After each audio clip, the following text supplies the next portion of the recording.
Bien, bonjour à toutes et à tous, ravi de vous retrouver ici en Business Stage. J'espère que vous allez bien et que vous passez une agréable journée en notre compagnie avec les équipes de Madines. L'éthique au cœur de l'homme. Nous sommes le 31 janvier 2084.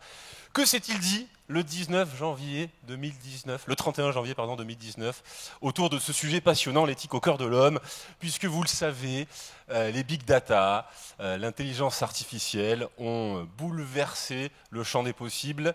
Que va-t-il se passer dans la médecine? Quid de l'éthique? À ce propos, des chercheurs new-yorkais en 2017 ont constaté que l'intelligence artificielle était 1000 fois plus rapide qu'un médecin. 1000 fois plus rapide aujourd'hui, 10 000 fois plus demain. Qui aurait cru un jour que Facebook, qui aurait cru un jour que Microsoft allait lancer des plans de santé pour éradiquer les maladies dans le monde? 3 milliards d'euros injectés par Facebook en 2016. Pour en parler avec nous, 3 spécialistes en la matière qui, dans quelques instants, vont partager le fruit de leur réflexion. Mais un chiffre avant cela, en 2020, donc l'année prochaine, l'humanité produira 1000 milliards de données par jour. Voilà, on a planté le décor. Nous allons accueillir, s'il vous plaît, mesdames, messieurs, sous vos applaudissements, Bernard Hamelin, Jérôme Béranger et Olivier Defrénois. Bonjour Bernard Hamelin, vous êtes vice-président en innovation chez Sanofi. Alors vous, votre carrière, elle est intéressante parce que vous avez commencé comme médecin gastro-entérologue, vous avez poursuivi dans la recherche et vous avez décidé d'intégrer l'industrie chez Sanofi. Vous pilotez de nombreux projets, dont la plateforme de données Darwin. Tout à fait, j'aurai l'occasion d'en parler plus en détail. C'est l'entrée assez rapide et très impressionnante de ce que le Big Data est capable de faire sur la genèse de données et d'apporter des réponses à des questions pour lesquelles on n'avait pas de réponse jusqu'à présent par les essais cliniques classiques. Jérôme Béranger, vous êtes fondateur du label Adèle. Vous avez commencé votre carrière dans la direction de centre hospitalier. Et puis vous avez décidé un jour de prendre la direction des études, reprendre la direction de l'université. Vous avez fait une thèse et cette thèse vous a guidé vers le label Adèle. Voilà, c'est ça. En fait, si vous voulez, l'idée c'était de se dire, après avoir travaillé pendant 4-5 ans dans la direction des hôpitaux, je voyais bien en disant aujourd'hui, encore plus demain, tout va être digitalisé et numérisé. Et comment finalement on peut faire confiance aux machines qui vont diagnostiquer en fait les maladies, les prises en charge, si on ne peut pas les évaluer d'un point de vue moral et éthique. Et lors de mes travaux de recherche, en fait, j'ai fait un état de l'art dans le monde pour se dire est-ce qu'il existe finalement une échelle de valeur, de référence qui permet, par un scoring et des questionnaires, se dire un peu comme à l'instar de la qualité de vie et de la douleur, savoir un scoring ou savoir où on en est et quelle est la feuille de route pour améliorer les choses. Et qu'avez-vous remarqué alors à l'issue de cette thèse? Si vous voulez, l'idée que j'avais remarquée, c'était de se dire qu'il n'y avait aucune référence là-dessus pour la simple et bonne raison que ce soit aux États-Unis ou en Chine notamment, parce qu'on parle beaucoup de ces pays-là pour l'intelligence artificielle, ils ont une culture totalement différente de nous au niveau européen, où nous on a la chance d'être une légitimité en termes avec les penseurs grecs et latins et la philosophie et l'éthique. On va y revenir d'ailleurs sur le sens de l'éthique dans les pays, dans les différents pays. Olivier Defrénois, secrétaire général et cofondateur d'Ecopen. Alors vous êtes le spécialiste des projets open source collaboratifs, dont Ecopen. Vous combinez plusieurs technologies avec ce projet-là qui est très intéressant. La technologie la plus ancienne, le stéthoscope. Vous avez également décidé d'utiliser la sonde, le scanner et la technologie la plus récente, le téléphone portable. Vous avez combiné tout ça pour en faire une espèce de sonde qui permet d'accéder à l'imagerie médicale. Voilà, c'est absolument ça, le pitch très court du projet Ecopen. Mais l'idée du projet Ecopen, c'est surtout de se dire qu'aujourd'hui, on a énormément de technologies disponibles, à la fois, notamment dans les technologies numériques, qu'on a un super calculateur dans la poche, puisque ce qu'on a dans la poche avec le smartphone, c'est à peu près, c'est plus puissant que le plus puissant des ordinateurs d'il y a juste une trentaine d'années, qui devait prendre la moitié de cette salle en volume. Et donc, faut pas l'oublier. Et à partir de là, on a essayé de récupérer un certain nombre de technologies pour essayer de rendre tout à fait accessible l'imagerie médicale. Pourquoi? Parce qu'aujourd'hui, un médecin qui veut explorer son patient pendant l'examen clinique, c'est-à-dire pendant une consultation, globalement, il utilise ses 5 sens. Il a quelques outils, au premier rang desquels, effectivement, le stéthoscope, qui a 200 ans, qui a eu 200 ans il y a 2 ans, puisque ça date de 1816, inventé par l'ANEC. Et nous, notre affaire, c'était de dire, est-ce que le stéthoscope du XXIe siècle ne serait pas finalement une sonde d'imagerie? En l'occurrence, nous, on a choisi les technologies d'échographie parce que ce sont des technologies qui, aujourd'hui, sont beaucoup moins coûteuse qu'à l'époque, avec des composants beaucoup plus performants et beaucoup plus petits disponibles sur le marché, et très robustes, et encapsuler tout ça dans quelque chose qui tient dans la main, et grâce à son smartphone, pouvoir processer, c'est-à-dire faire le calcul de l'information pour donner au médecin à voir à l'intérieur du corps pendant son examen clinique. Ce qui est intéressant, c'est que le changement grâce au numérique et ces technologies, c'est qu'avant, il fallait aller envoyer son patient pour faire des examens complémentaires. Maintenant, il pourrait être fait directement pendant la consultation.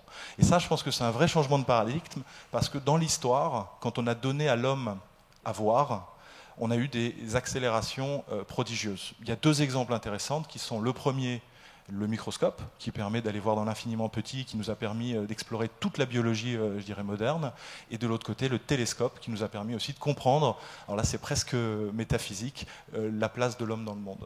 Changement de paradigme qui, justement, nous pose à poser la première question.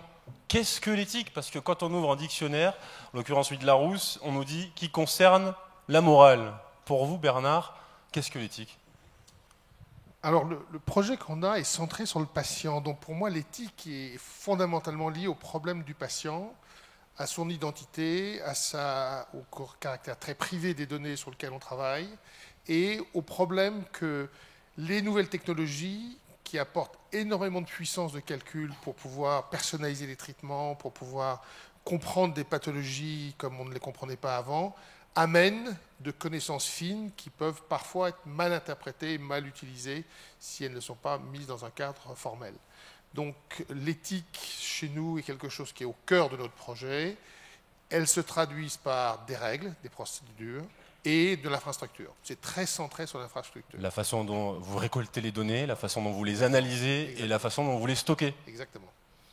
Alors qu'est-ce que l'éthique pour vous, Jérôme? Vous avez 5 définitions, si je ne m'abuse, 5 Oui, alors définitions. déjà, d'un point de vue plus global, pour moi, je vais dire que l'éthique, c'est apporter du sens à quelque chose, à une action, et qui découle sur des bonnes pratiques. Et là où, par contre, je nuancerai un peu les propos, mais parce qu'on a peut-être une petite divergence de terrain, c'est se dire, l'éthique, déjà, ça doit répondre aux attentes des patients, mais aussi aux exigences des professionnels de santé. Parce que ça doit être une triangulation médecin-patient-machine. Pour que cet alliage fonctionne bien, c'est important dans un projet digital qu'on répond aux attentes du client, mais aussi du professionnel qui le fait fonctionner et alimenter. Donc quand on parle de l'éthique dans le digital, on me dit c'est quoi l'éthique dans le digital? C'est l'éthique des données.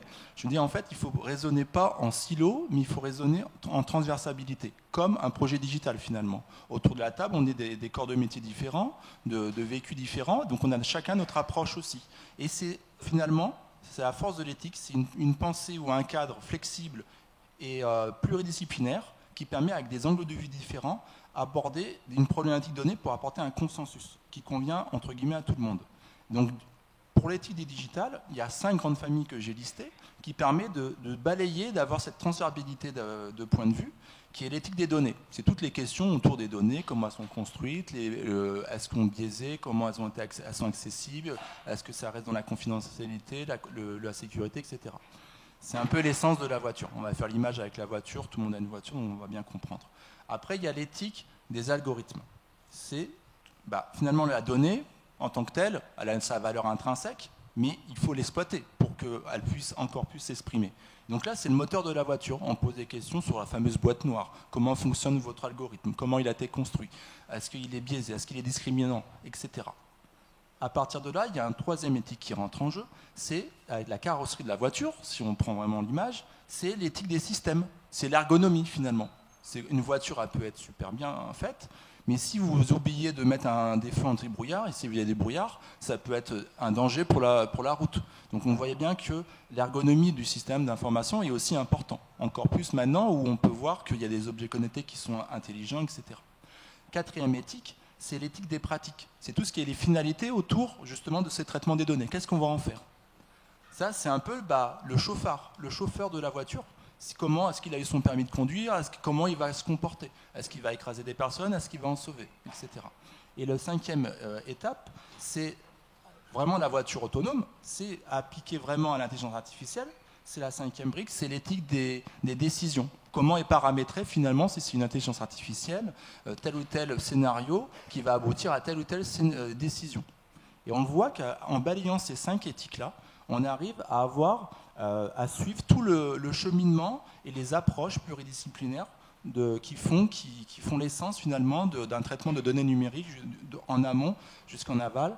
C'est ce que moi j'ai appelé l'ethics by design. Dès la conception d'un projet, il faut y intégrer ces angles de vue-là, ces préconisations-là, afin de faire confiance après, entre guillemets, à la machine.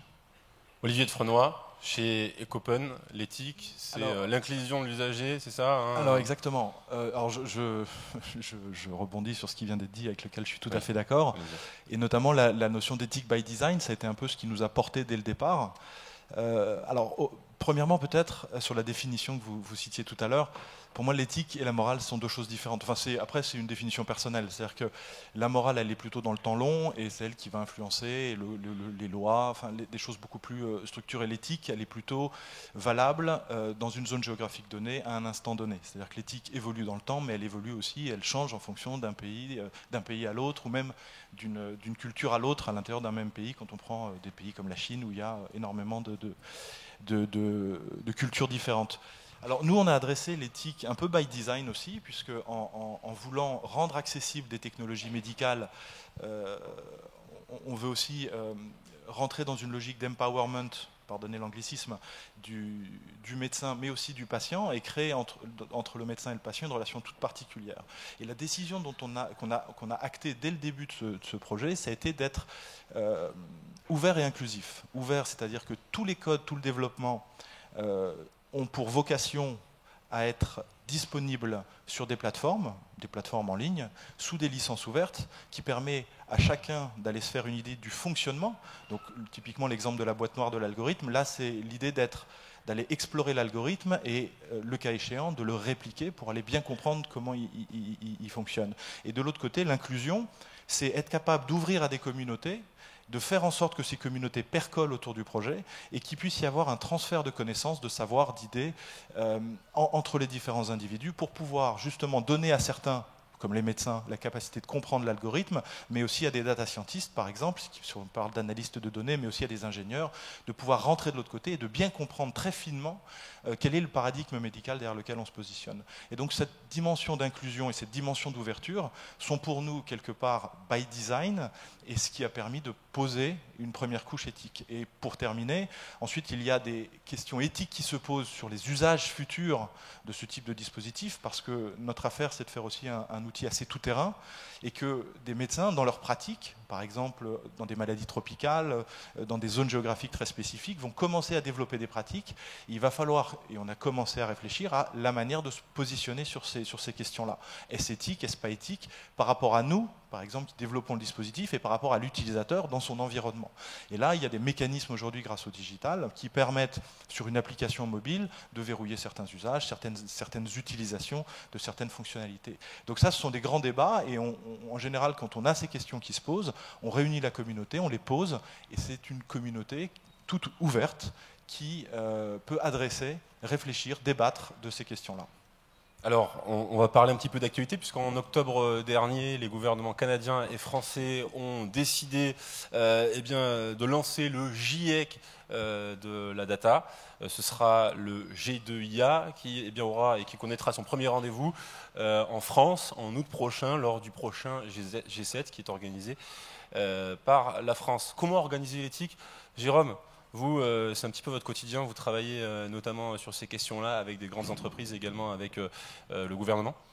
Oui, voilà, en fait, si vous voulez, faut savoir que voilà, nous, on a une culture, le but le plus important, on est vraiment dans le début d'une révolution industrielle. Donc on est vraiment au virage, et pour ne pas louper ce virage-là, il faut éduquer, il faut acculturer les entreprises à ça, si vous voulez. C'est un peu l'image que je me faisais il y a une quinzaine d'années, quand arrivé en disant il faut être tous en environnement durable. On a tous entendu ça, les entreprises commencent à rentrer dedans, ok, mais comment on fait? Il n'y avait pas de spécialistes à ce moment-là, puis progressivement, ça s'est acculturé là-dedans et ça s'est développé. Donc nous, c'est pour ça que quand j'ai développé l'outil d'Adel, en fait, c'est un outil, une plateforme qui est mise en ligne bientôt, qui va permettre de s'auto-évaluer ou même d'évaluer les différents, en interne, les traitements à usage unique, à une finalité donnée, qui permet de scorer, de savoir où on en est, avec différents paramétrages. Donc on va avoir des scorings orientés sur l'aspect organisationnel du traitement, du pilotage, la finalité, tout ce qui est le réglementaire, le relationnel, le culturel, le juridique, etc. Et en fait, au fur et à mesure de ça, donc il y a 12 dimensions comme ça, ils peuvent avoir un diagramme radar qui se met en place et une feuille de route. Et à chaque signal, peuvent voir, il y aura des actions correctives qui permettent de s'améliorer et de tendre là-dessus. L'idée, en fait... Je suppose qu'il doit y avoir des enjeux qu'on ne peut pas anticiper, qu'on ne maîtrise pas parce qu'on ne les Exactement. connaît pas encore. Et l'idée, en fait, si vous voulez, c'est de prendre Je prends un exemple. Avec Sanofi, on travaille avec eux sur le Lab 39 bis. On met en place, on est au tout début, on va mettre en place tout un cadre en fait d'éthique autour justement d'évaluation des projets digitaux qui vont rentrer dans le Lab 39 bis afin de les accompagner après pour ce fameux Ethics by Design, parce que finalement on peut faire les choses bien, être bien finalement, mais être maladroit et le faire pas bien finalement. Et donc du coup, nous on a des clients, c'est des startups, si vous voulez, ils s'amènent, ils font évaluer d'un point de vue éthique notre traitement, notre objet connecté. Nous, on fait ça, mais on ne sait pas si on le fait vraiment bien. Ils ont une bonne volonté, mais ils partent de zéro. La feuille est blanche, quoi. Et donc du coup, ce qui était compliqué, alors, on parlait avec les Américains, pour eux, l'éthique c'est de la philosophie. Donc c'est un peu du vent. Ils me disent, moi, tant que je suis dans le juridique, je fais ce que je veux après. C'est très pragmatique. Ils commencent à changer un peu d'avis là avec toutes les affaires qu'il y a eu. Ils commencent à attendre un peu avec la vision de l'Europe. Donc si vous voulez, l'idée c'est vraiment de développer un outil pragmatique que l'éthique s'est appliqué. C'est pas que de la valeur, de la morale, tout ça, parce que derrière ça il faut mettre du concret. Et si on arrive à mettre du concret et à fidéliser autour d'un projet commun et transversal un outil qui permet qui fasse consensus, on peut faire avancer les choses. Alors c'est sûr que l'Ethics by Design, au début, ça prend un peu plus de temps qu'un projet de base, mais c'est un gain de temps à moyen terme qu'on peut redupliquer finalement, c'est intégrer cette culture au sein d'une entreprise. C'est ça l'un des enjeux majeurs. Bernard, pour Sanofi, je le disais précédemment, vous avez une casquette de médecin et les médecins éthiques, ils la connaissent puisque l'ordre des médecins a été fondé en 1791 après la Révolution. L'éthique chez les médecins, c'est pas nouveau. Non, c'est pas nouveau.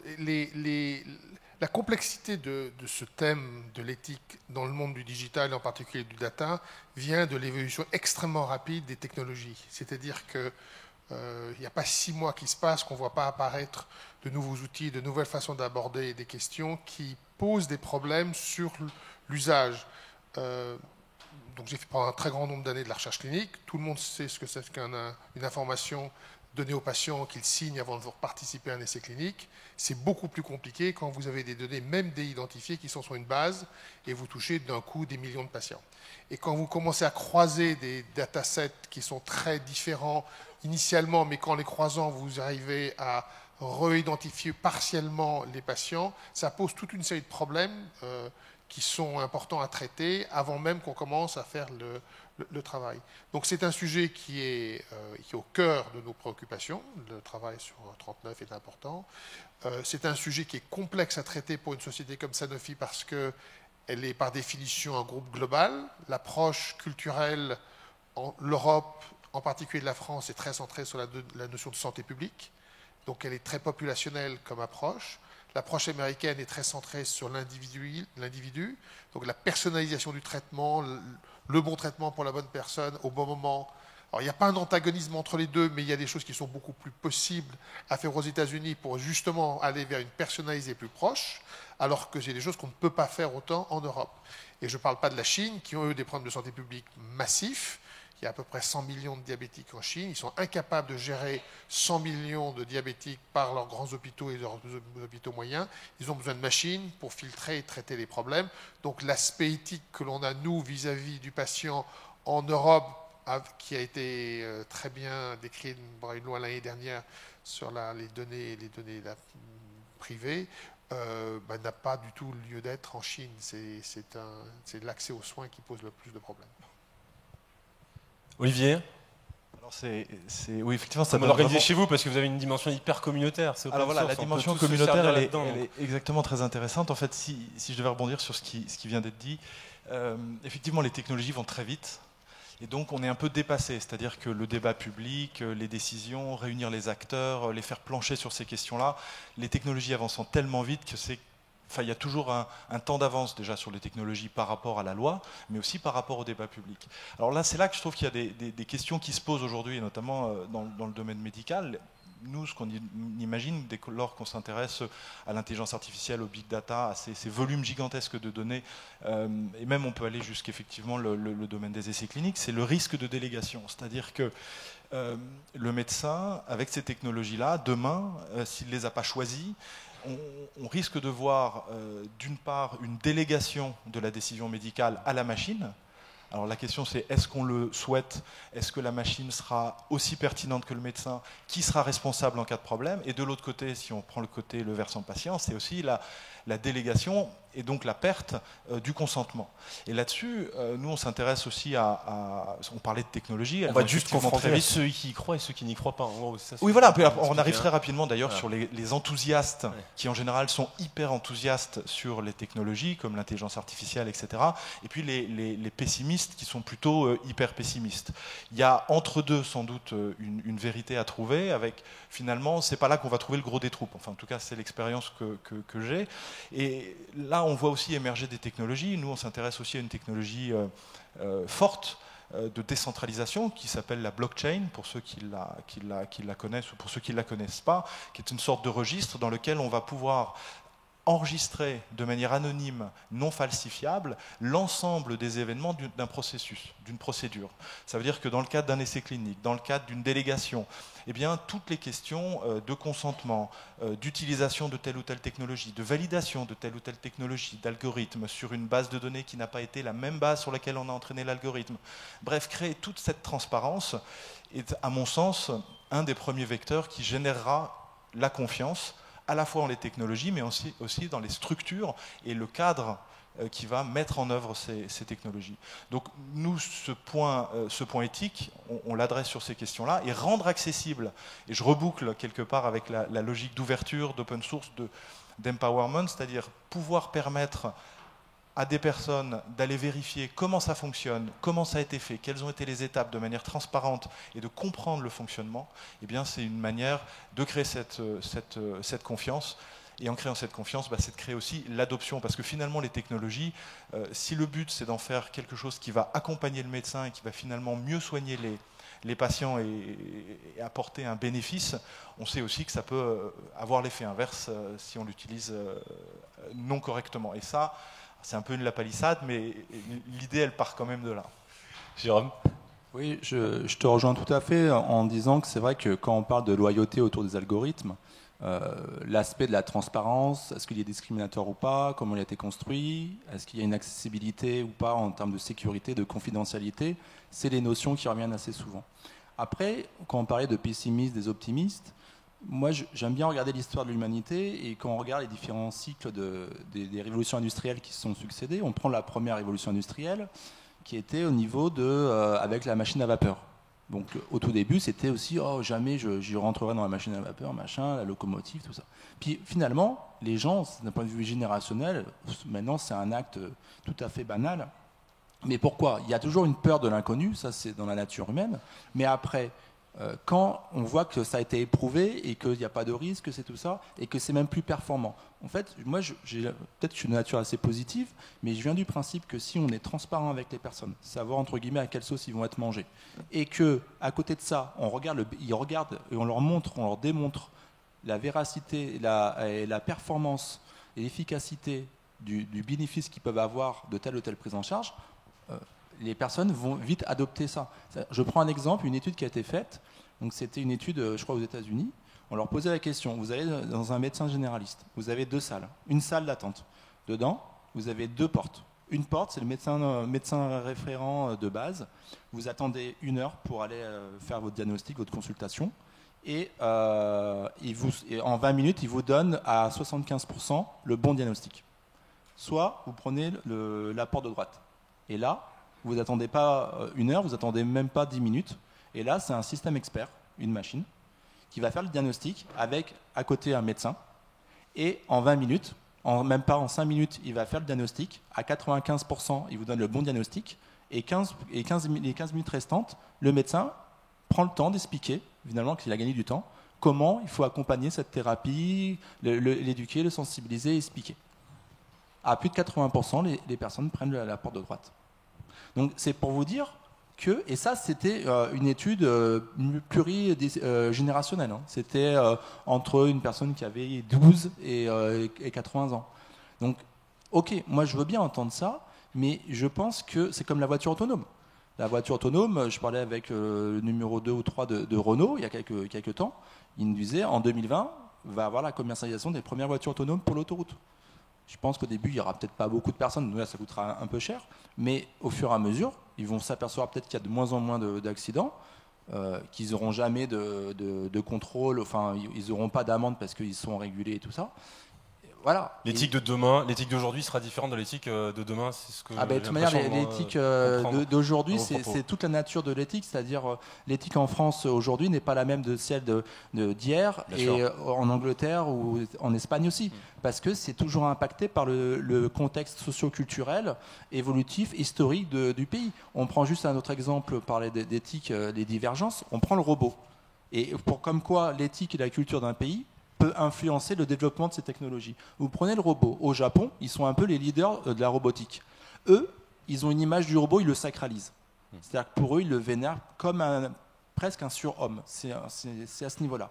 Et donc, du coup, ils ont investi énormément de moyens autour de la robotique. Vous allez aux États-Unis, eux, le robot, ils le considèrent comme un esclave, donc en termes de servitude. Et donc, ils le développent aussi, mais à un autre moyen, à une autre vision. Nous, en France et en Europe, on a une vision du robot encore qui est, c'est un jouet en fait. Et donc du coup, je ne dis pas qu'on ne prend pas au sérieux, alors que ça peut servir énormément pour le paramédical, pour les hôpitaux, pour certaines maisons de retraite, pour aider les infirmières, etc. On est au tout début de ça. Et donc on voit que, suivant la culture et la vision d'un pays, le développement de la technologie, du progrès qui est au sein de ce pays, évolue aussi, comme l'éthique finalement. Troisième question, la prédiction scientifique grâce à l'IA et l'exploitation de la data vers un nouvel outil de l'analyse médicale. Souhaite-t-on vraiment savoir quand est-ce qu'on va tomber malade? Souhaite-t-on connaître le jour fatidique de notre mort? C'est ça un peu qui sous-tend aussi également à toutes ces questions d'éthique et d'intelligence artificielle. Bernard? Je ne sais pas si on sera un jour capable de savoir quel jour on va mourir, mais on est en tout cas dans une médecine de plus en plus préventive et prédictive.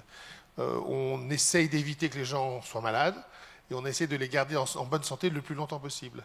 Donc une médecine qui soit capable d'identifier les facteurs de risque avant que la maladie arrive et qu'on soit capable de prédire la façon dont ça va se dérouler, va certainement avoir un écho favorable, non seulement auprès des patients, qui vont eux-mêmes bénéficier, mais même des gouvernements, parce que ça va avoir un impact sur le coût de la santé, ça va avoir un impact sur plein de caractères économiques qui sont derrière. Alors ça, c'est pas la culture des médecins, entre parenthèses. Un médecin est habitué à traiter des malades. Il n'est pas habitué à maintenir du bien-être. Il y avait une session bien-être qui était intéressante à côté. Le concept de maladie, là où on est formé, le concept de prévention de la maladie existe au travers des vaccinations, existe autour de certains programmes diététiques, mais il y a énormément de progrès à faire pour réfléchir sur la façon dont il faut maintenir une population en bonne santé sans forcément passer par des choses très compliquées, mais en la personnalisant le plus possible. Et ce qui est assez incroyable, c'est que demain, on va avoir des super champions de la santé, puisqu'on va partir du génome, on va pouvoir éventuellement analyser les facteurs à risque et donc dire aux patients, attention... Alors pour le coup, je pense que la génétique a un rôle faible là-dedans. Je pense que l'analyse du comportement des gens est beaucoup plus riche. Si on est capable de comprendre pourquoi quelqu'un commence à fumer ou quelqu'un commence à avoir un comportement alimentaire anormal, on sera capable de prévenir beaucoup plus de pathologies que l'analyse des variants ou des exomes d'un grand nombre de patients. Messieurs, Jérôme, Olivier? Alors je partage complètement l'idée de dire que plus la médecine sera prédictive, plus elle sera préventive. Ça, c'est une réalité. Alors aujourd'hui, il y a quand même des questions qu'on est en droit peut-être de se poser quand on renvoie la petite éprouvette avec un peu de salive à 23andMe aux États-Unis. On a la possibilité de faire la cartographie d'ancêtres et son niveau de risque de maladie d'Alzheimer. Le problème avec la maladie d'Alzheimer, c'est qu'aujourd'hui, on n'a pas encore de traitement. Donc, est-ce que quand on a 15 ans, 20 ans, on reçoit cette information, comment on envisage la vie ensuite? Donc ça, c'est peut-être une première question. Je la pose, je n'ai pas la réponse. Mais je pense que c'est des questions sur lesquelles il faut se positionner. En revanche, de l'autre côté, si on est capable d'anticiper, par exemple, le développement d'un cancer, aujourd'hui, il y a des travaux de recherche qui ont été réalisés dans les hôpitaux, vous avez les patients qui font des prises de sang pour telle ou telle raison. Et en routine, analyser ces prises de sang, notamment l'hémogramme, on s'aperçoit aujourd'hui qu'il y a des biomarqueurs de certains types de cancers à l'intérieur qu'on peut identifier avec un risque, c'est-à-dire un niveau de risque.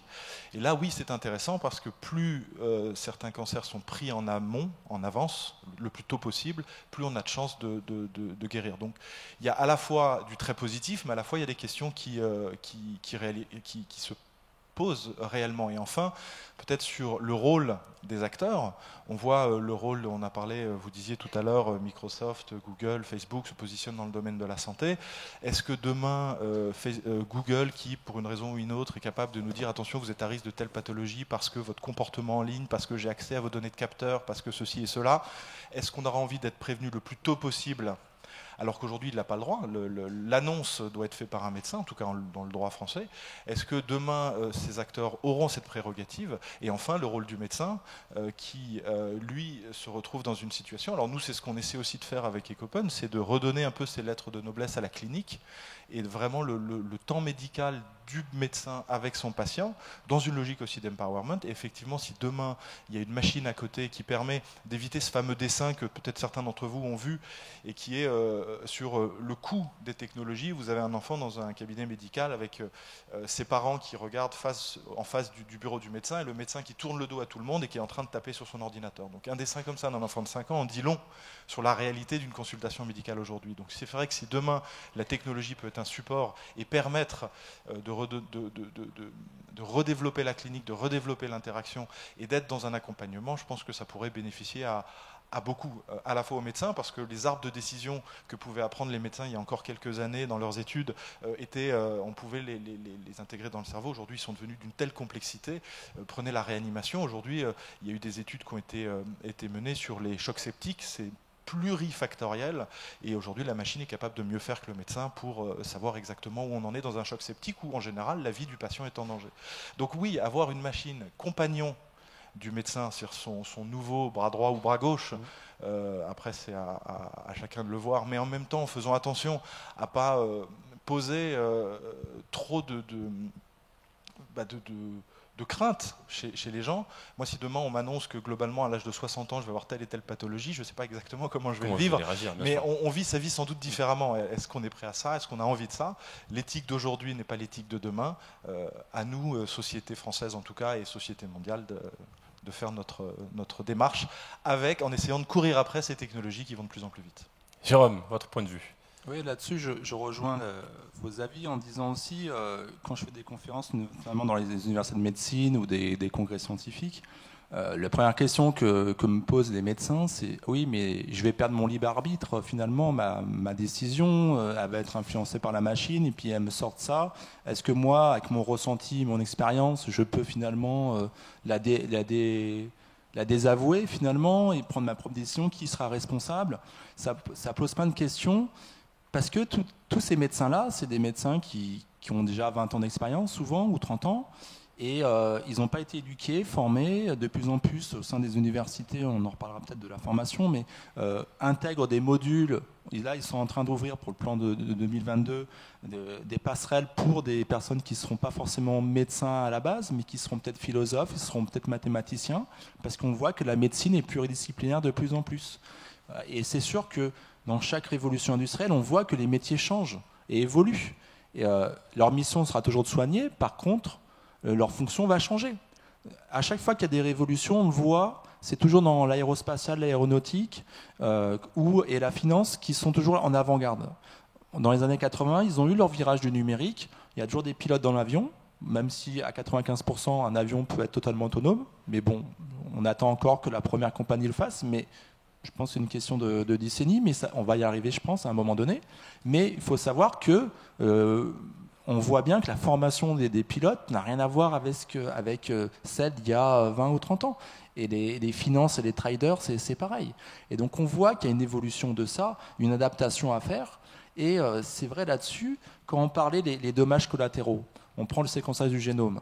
Moi, je suis d'accord avec vous. Je pense que finalement, on en fait beaucoup. Je pense que finalement, ça va apporter des choses, mais on a l'impression que finalement, c'est beaucoup plus d'informations pour finalement les actuaires, pour des assurances ou pour des banques qui vont se dire, bah, ils vont se servir comme ça arrive aux États-Unis. Ils vont demander pour un prêt ou une assurance, bah, d'avoir le screening vraiment de toutes les séquences du génome pour voir les anticipations là-dessus. La vision qu'on a aussi, c'est là où encore une fois où on s'aperçoit que l'éthique est différente de chaque continent. En France, il y a quelques années, on était encore dans le paternalisme médical. C'est-à-dire que c'était la relation médecin-patient était basée sur le côté bienfaisance. C'est-à-dire, c'était le bien-être de la personne, c'était la prise en charge de soins. Depuis quelques années, avec l'arrivée des nouvelles technologies, d'Internet, des plateformes, arrivé l'empowerment, c'est-à-dire le patient il veut être acteur de sa santé. Et là, c'est le principe d'autonomie qui prime désormais. C'est plus vraiment la bienfaisance, c'est que maintenant il veut être acteur. Ce qui change un peu la donne. Maintenant, le médecin il est plus là pour expliquer, parce que la personne a presque autant d'informations, voire plus parfois quand c'est une spécialité qui vient de sortir. Par contre, vous allez aux États-Unis, ils ne sont pas dans la bienfaisance, ils ne sont pas dans l'autonomie. Eux, ils sont dans la non-malfaisance. C'est-à-dire qu'il y a tellement de risques de procès qu'ils veulent se couvrir au maximum. Donc, ils regardent les répercussions de telle ou telle prise en charge ou thérapie qu'ils ont mis en place pour leurs patients. Du coup, c'est pour ça que je pense qu'aux États-Unis, ils ont développé énormément les systèmes experts sur le côté préventif et exactement là-dessus, parce que c'est dans leur culture. Et nous, on est encore dans les objets qui sont en interactivité pour que le patient en fait attention. Le RGPD. Le RGPD, c'est basé sur la donnée, mais c'est au terme de donner plus de droits finalement et de pouvoir à la personne, au patient, pour qu'il puisse capter sa donnée qui est personnelle, afin qu'il se sente acteur. Donc on voit bien que même les lois finalement sont alimentées par l'éthique finalement. Je suis navré, mais nous allons devoir refermer ce débat pour poursuivre nos échanges. Les prochains échanges concerneront les seniors. Mais avant cela, je remercie Bernard Hamelin pour Sanofi. Je remercie bien entendu Jérôme Béranger et enfin Olivier Defrénois, sous les applaudissements du public, pour ces échanges passionnants, inspirants. Et on l'espère vrais. On le vérifiera en 2084. Restez bien à nos côtés, mesdames, messieurs, puisque dans 5 minutes, nous allons bien continuer nos échanges. Les seniors de demain, ces jeunes adolescents 2084, ceux qui auront 120 ans 2084, eh bien, nous allons aborder ce sujet dans quelques instants. Restez à nos côtés.